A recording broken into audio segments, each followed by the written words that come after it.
Queridos hermanos, hoy hacemos un alto en las reflexiones sobre distintos temas de la vida cristiana que venimos llevando en la predicación misionera, temas que nos hacen reflexionar sobre distintos puntos para ayudarnos a vivir más cerca de Cristo. Hacemos un alto para referirnos al tiempo litúrgico, este tiempo de preparación para la Navidad. Sin embargo, no es algo al margen de nuestra vida cristiana, al contrario, es algo que ocupa un lugar central, un lugar importante. Este tiempo lo llama la Iglesia el tiempo del Adviento. Adviento significa venida, y es un tiempo de preparación para la venida de Cristo. Tiempo de preparación como el de Juan el Bautista, un tiempo de conversión para poder recibir al Señor. Ahora bien, ¿de qué manera se preparan muchos cristianos, muchos católicos? ¿De qué manera se preparan para la Navidad? Si empezáramos a preguntar por ahí a la gente y le dijéramos, dígame, ¿usted se prepara para la Navidad? Muchos nos dirían, sí, cómo no, mire, a pesar de la malaria en que andamos, ya tengo comprado los regalos y estamos comprando la sidra y el pan dulce, tenemos el chancho gordo y estamos emborrachando el pavo para que quede mejor, invitamos a la tía que viene de Mendoza o de Buenos Aires, y para mucha gente las preparaciones para la Navidad se terminarían ahí. O sea, pensamos en la fiesta de la Navidad, pensamos en la reunión de la familia, pensamos en comer bastante y pensamos en tomar un poco más para hacer una buena digestión y se acabó. Es la venganza del paganismo. El cristianismo tomó muchas fiestas paganas, una de estas era el tiempo era la fiesta de la Navidad, la fiesta del sol, y le cambió el contenido, le cambió el sentido. Dice, Cristo es el sol que nace para iluminar a los que vivían en las tinieblas del pecado. Es decir, sin eliminar aquellas fiestas que estaban en el corazón del pueblo, la Iglesia las cristianizó, le dio un sentido nuevo, más alto y más grande. En nuestro tiempo de olvido de Dios, en nuestro tiempo de apostasía, en nuestro tiempo de ateísmo teórico o práctico, estamos viviendo el proceso inverso. Las fiestas cristianas que resultan fiestas paganizadas. Es como la Semana Santa, que para muchos, en lugar de ser un momento en que la Iglesia vive con enorme tensión de dolor y de alegría el misterio central de la historia de nuestra salvación, la muerte y resurrección de Cristo, para muchos es la Semana de Turín. Aunque no la llamemos así como los uruguayos, muchos piensan la Semana Santa como para organizar un tour, como para salir a pasear y cualquier cosa se acuerdan menos de Dios. Para muchos, decíamos, la Navidad es solamente una fiesta que podría ser perfectamente una fiesta pagana. Incluso a veces hasta en las expresiones, cada vez más en lugar de desear una feliz Navidad se dice felices fiestas, fiestas, así en general. Y da lo mismo la Navidad que el año que cambia, hasta en las mismas tarjetas de Navidad. Si uno se pone a mirar las tarjetas que andan por ahí, muchas tienen signos que tienen de religioso lo menos posible. Del arbolito de Navidad, que al menos tenía un sentido cristiano, en fin, se pasan a dibujitos, a muñequitos, a payasitos, la caricatura del Papá Noel. En fin, lo único que falta es que salga de algún comerciante sacando tarjetas de saludo de Navidad, qué sé yo, de esas tarjetas que uno encuentra a veces en los talleres mecánicos, donde aparecen fotos de señoritas distraídas que se olvidaron de vestirse para salir en la foto y cosas por el estilo. La Navidad pagana, la Navidad comercial, la Navidad, como es para muchos ocasión de comprar cosas, para otros es ocasión de vender cosas y nos quedamos ahí. Pero entonces, ¿qué? ¿Tenemos que recibir la Navidad o prepararnos para la Navidad con cara triste? No, al contrario. Lo veíamos en la oración de hoy. Es una fiesta de alegría. Y es, en una familia cristiana, un motivo de reunión de la familia. Y es un motivo de festejar y de alegrarse y de brindar también. El problema está en que la cosa no se termine ahí. No es el día del niño. No es es el Día de la Familia. La Navidad o es una fiesta religiosa o no es nada. Por ejemplo, los testigos de Jehová lo han entendido perfectamente bien. Como ellos no creen que Cristo es Dios, a la gente que va con ellos les prohíben hacer reuniones de familia y les prohíben hacer regalos en esa fiesta. En el fondo son lógicos, son coherentes. Como no creen en la divinidad de Cristo, piensan que en la Navidad no hay nada de lo cual alegrarse. En cambio, hay muchos que no creen en la divinidad de Cristo o que viven como si Dios no existiera y sin embargo, feliz Navidad y sin embargo brindan y festejan. Prepararnos para la Navidad en primer lugar es entender que es una fiesta que tiene un profundo contenido religioso. La Navidad es la fiesta de la encarnación del Verbo. En la Navidad se realiza aquello que dice San Juan en el principio de su Evangelio. El Verbo de Dios se hizo carne, Dios se hizo hombre. Cuando nosotros por el pecado le habíamos vuelto las espaldas a Dios, cuando toda la humanidad caminaba por las tinieblas del error y del pecado hacia la condenación eterna, Dios tuvo compasión de nosotros. Y para quitarnos de esa situación de miseria, no se le ocurrió nada mejor que hacerse hombre y nacer aquí en la tierra de una madre virgen que él mismo eligió. Eso es la Navidad para un cristiano, para un católico. Es Dios que se hace hombre, es Dios que baja hasta nuestra miseria para sacarnos de esa miseria. Es Dios que se hace hombre para que nosotros podamos ser hijos de Dios. Es el niño que nace en el pesebre, pero ese niño que nace en el pesebre es el mismo Dios, es Dios encarnado. A veces se hace mucho romanticismo alrededor de eso, pero fíjense, el Papa insistía a los obispos latinoamericanos en su discurso inaugural de la Conferencia de Puebla que tienen que ser testigos de verdad, y en primer lugar les decía testigos de la verdad sobre Jesucristo. Y la única verdad sobre Jesucristo, la única forma de entender correctamente a Jesucristo es entenderlo así, como el Verbo encarnado, como Dios que se ha hecho hombre. El Papa hablaba allí de las relecturas que falsifican el Evangelio y falsifican a la figura de Cristo. Muchas veces en la historia nos han querido presentar a Cristo como un gran tipo, como un tipo extraordinario, pero solamente hombre, solo como un hombre. Cristo fue un gran moralista, Cristo fue un gran maestro, Cristo fue una especie de superhombre que podría ser modelo de los demás hombres, Cristo fue un gran político, Cristo fue un gran parapsicólogo, un gran curandero. De acuerdo a las modas políticas del tiempo, en un tiempo Cristo era el primer liberal o el primer demócrata, en un tiempo Cristo era el primer socialista. Hace unos años atrás yo he visto carteles donde aparecía Cristo, un retrato de Cristo con la ametralladora al hombro y decía Cristo el subversivo de Nazaret. O nos han querido presentar un Cristo hippie, o en una película y en una pieza de teatro prácticamente blasfema aparecía Jesucristo superstar, con la conciencia que le reprocha por las cosas que le echa Judas en cara y medio enamorado de María Magdalena. Todas esas son falsificaciones de Cristo, son Cristos que se fabrican los hombres a su gusto. Pero la verdad sobre Cristo, la verdad plena, la que tiene que anunciar la Iglesia, es Dios hecho hombre. A veces incluso católicos y católicos piadosos, queriendo mostrar la intimidad con Cristo, la confianza con Cristo, han buscado expresiones para tratarlo que por más que nacieran de la mejor buena voluntad del mundo, no responden a la verdad. Decirle a Cristo Yichí, o decirle el barbudo, o decirle el flaco, no. Confianza con Cristo porque está muy cerca nuestro, sí, porque se hizo hombre, y es mi hermano porque tomó mi naturaleza, pero es Dios que se hizo hombre.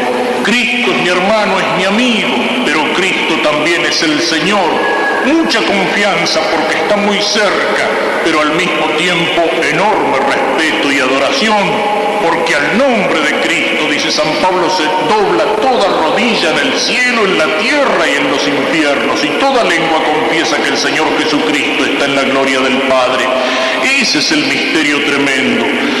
el misterio que se escondía a los ojos de los hombres y solo pudieron penetrar en ese misterio los magos y los pastores porque el ángel les anunció y porque Dios iluminó los ojos del alma con la luz de la fe para que pudieran reconocer que ese niño no era un niño cualquiera. Ese es el misterio de la Navidad. Ese tiene que ser para nosotros el motivo de la alegría, el Verbo que se hizo carne, la luz que viene para iluminar nuestras tinieblas, Dios que baja hasta nuestra miseria para que dejemos de ser miserables, el infinito amor con el cual Dios nos ama, que lo lleva hasta el extremo de tomar una humanidad como la nuestra y de cargar sobre sus espaldas las consecuencias de nuestros pecados. Ese es el motivo de la alegría en Navidad. Hagamos de la Navidad una Navidad cristiana. Preparémonos así, con la conversión, con la limpieza del alma, con una buena confesión, con la recepción de los sacramentos para vivir verdaderamente como hijos de Dios la Navidad. De nada nos serviría alegrarnos porque el Verbo se hizo carne si nosotros seguimos viviendo en las tinieblas y en la miseria del pecado, si nosotros no hemos recibido en nosotros mismos los frutos de la redención de Cristo. Pero hay otra cosa también en la cual tenemos que pensar, y es que en la Navidad la Iglesia no solo recuerda la encarnación de Cristo, la venida de Cristo, sino que la Iglesia revive la venida de Cristo. Y entre recordar y revivir hay una diferencia muy grande. Cuando nosotros el 12 de octubre recordamos o se recuerda en la escuela el aniversario del descubrimiento de América, o cuando el 17 de agosto rendimos homenaje al libertador de la patria, el general San Martín, o cuando el 9 de julio celebramos nuestra independencia, estamos recordando acontecimientos grandes, acontecimientos lindos, personas importantes, héroes de la patria, cosas que ocurrieron en el pasado y que nosotros tratamos de conservar en nuestra memoria. Pero estamos recordando cosas y personas que pasaron. En cambio, cuando la Iglesia en su liturgia renueva cada año la Navidad, o el Viernes Santo la crucifixión, o el Domingo de Pascua la resurrección, no se limita a recordar, sino que revive, que actualiza, hace presente de vuelta. Nosotros católicos no somos admiradores de un gran personaje que vivió y que murió hace 2000 años y que dejó su huella en la historia de la humanidad. Nosotros somos los adoradores de un Dios vivo, de un Cristo que vive y de un Cristo que no solamente vino en la historia hace 2000 años a nuestro mundo y nació de una virgen en el pesebre de Belén, sino de un Cristo que sigue viniendo. Cristo sigue viniendo, viene al alma de cada uno de nosotros. Cristo viene al alma del niño que recibe el bautismo, cuando ese niño nace como hijo de Dios, cuando es divinizado, cuando su alma se convierte en un templo de la Trinidad Santa. Cristo viene a nosotros cada vez que se predica su palabra. Cristo viene a nosotros cada vez que 2 o 3 cristianos se reúnen para orar y Él está en medio de ellos, como lo prometió en el Evangelio. Cristo viene a nosotros cada vez que se celebra la Santa Misa y el sacerdote en la persona de Cristo pronuncia las palabras de Jesús sobre el altar y se transforman por esas palabras y el poder de Dios el pan y el vino en el cuerpo y en la sangre del Señor. Cristo viene a nuestras almas cuando lo recibimos en la Santa Comunión.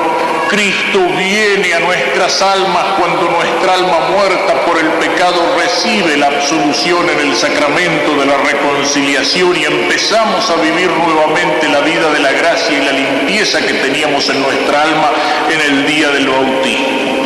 Es decir, que Cristo sigue viniendo en la historia, Cristo sigue viniendo en la iglesia, Cristo sigue viniendo en cada comunidad cristiana, Cristo viene y quiere venir al alma de cada uno de nosotros.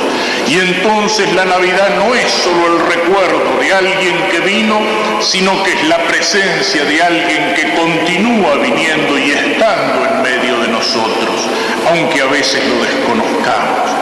Cristo anuncia su palabra, la Iglesia anuncia la palabra de Cristo y muchas veces los hombres no lo escuchan. Cristo se hace presente en medio de un pueblo en la Santa Misa y muchos son los que no concurren a ella. Cristo está presente en el silencio del sagrario y en el templo y son muchos los que pasan con indiferencia enfrente a ese templo, a esa iglesia, desconociendo la presencia de Cristo. Ese es el sentido que tiene la misión de la Iglesia, la misión de los seminaristas en estos días. Continúa la acción de Juan el Bautista cuando le gritaba a los hombres: en medio de ustedes hay uno al que ustedes no conocen. Y a veces porque lo conocemos de nombre al Señor y sabemos algo de esa presencia, pero Cristo no está realmente presente en nuestra vida de cada día, porque a veces nos llamamos cristianos pero vivimos olvidados de Dios, de Cristo, de sus palabras, del Evangelio y nos portamos como si fuéramos paganos. Y también algo que la Iglesia nos recuerda en este tiempo y por lo cual nos llama a la conversión es que no solamente el Adviento es preparación para celebrar aquella venida de Cristo en Navidad, sino que el Adviento es preparación para la segunda venida de Cristo.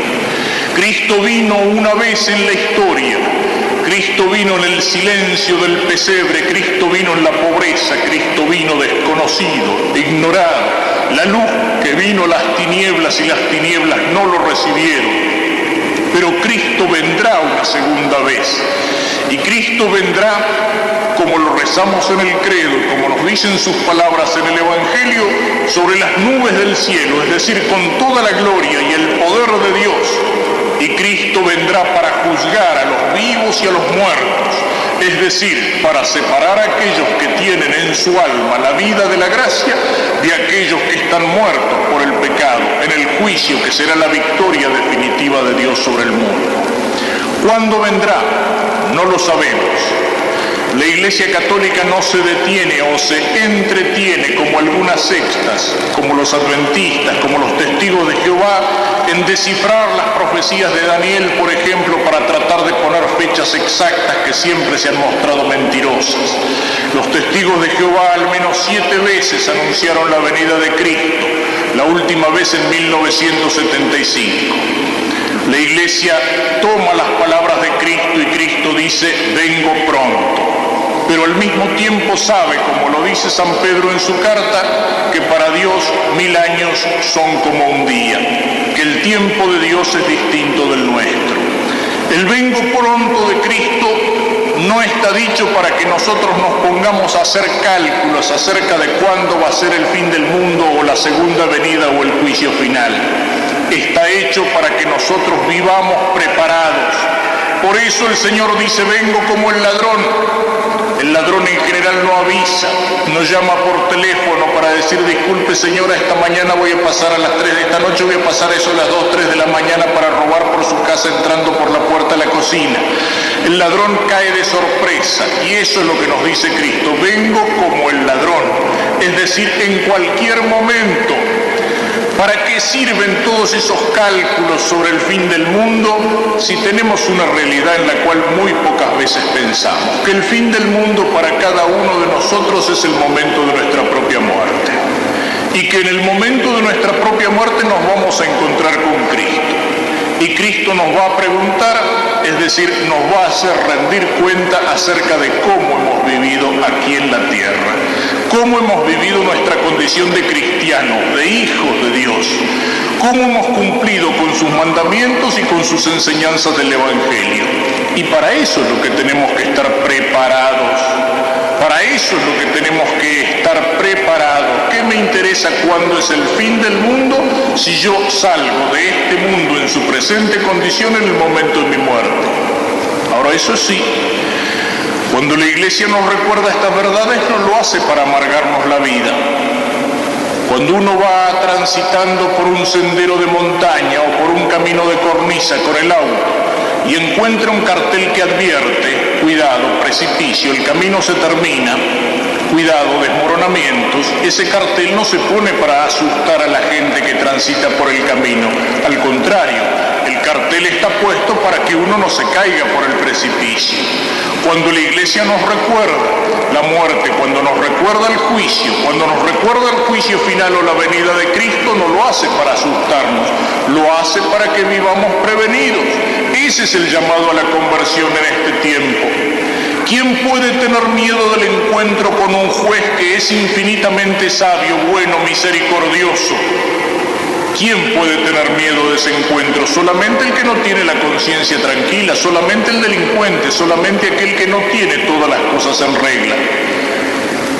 Pero si uno vive con la conciencia en paz con Dios y en paz con los hermanos por el amor de Dios, si uno trata con todas nuestras debilidades, tropezones, con todas nuestras faltas, pero con una gran confianza en la misericordia y en el perdón del Señor, si uno trata de vivir con el alma limpia, con el alma en gracia, uno no tiene que mirar estas realidades finales para llenarse de angustia, para llenarse de temor, para llenarse de miedo.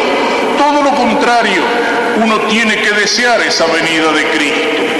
El otro día decíamos que la vida cristiana es como un camino que viene de Dios y que vuelve a Dios. Que Dios es el Padre que me ha creado al principio y que Dios es el Padre que al final del camino me está esperando con los brazos abiertos. Si yo he sabido vivir como cristiano, es decir, tratar de seguir derecho aquí en la tierra por ese camino que como un señalero me muestran las palabras de Cristo y los mandamientos de Dios, al final del camino está el Señor que me espera con los brazos abiertos. Al final del camino está Jesús que me dice: venid bendito de mi Padre a gozar de la herencia, a entrar en el reino prometido. Por eso la Iglesia, cuando mira esto, lo mira con esperanza, y en el Padre Nuestro decimos: venga tu reino. Y la Escritura termina con las palabras del Apocalipsis diciendo como una oración de toda la Iglesia: Maranatá, ven Señor Jesús. Es el momento de gloria, del triunfo definitivo de Cristo y con él de todos los cristianos que han sido fieles a su nombre y a su condición. Pensemos un poco estas verdades, preparémonos entonces para la Navidad, para que nuestra Navidad no sea solamente una fiesta exterior, sino que en esa fiesta exterior, en la iglesia y en la familia, se muestre la alegría profunda de nuestra alma de hijos de Dios, de hermanos de ese Dios encarnado. ¿Y de qué manera podemos prepararnos? ¿Cuál es la mejor manera? Hay una imagen que me vuelve siempre a la mente cuando pienso en esto, la de la Virgen Santísima, que en aquella Navidad prepara una cuna para su hijo en el pesebre. Es muy poco lo que esa madre tiene que ofrecerle a ese hijo que Dios le ha confiado. Solamente un pesebre, un comedero de animales. Allí le tiene que improvisar una cuna. Pero hay una cosa de la cual podemos estar seguros, que la Virgen Santísima, con sus manos y con su amor de madre, con el amor de su corazón limpio de toda mancha de pecado, habrá puesto todo su cariño en preparar allí una cuna para el Señor. Que con sus manos de madre la Virgen tiene que haber ido apartando de la paja del pesebre cualquier espina que pudiera lastimar el cuerpo tierno del niño. Que con sus manos de madre la Virgen tiene que haber ido limpiando de entre esa paja cualquier resto de inmundicia, de guano o de suciedad que allí se pudiera encontrar. Y de esa manera le pudo ofrecer al Verbo hecho carne una cuna aquí en la tierra muy pobre, pero ciertamente limpia. Eso es lo que le podemos pedir a nuestra Madre del Cielo en estos días en que nos preparamos para la Navidad. Que ella con sus manos de madre nos ayude a preparar en nuestras almas y en nuestros corazones una cuna para el niño que nace, para Cristo que quiere venir a nuestras almas. Que ella con sus manos de madre nos ayude a limpiar de nuestra conciencia, de nuestro corazón y de nuestra alma cualquier inmundicia, cualquier resto de guano, cualquier espina del pecado, para que entonces en esta Navidad podamos ofrecerle nuestra alma al Señor una cuna, a lo mejor muy pobre, pero ciertamente, como Él la merece,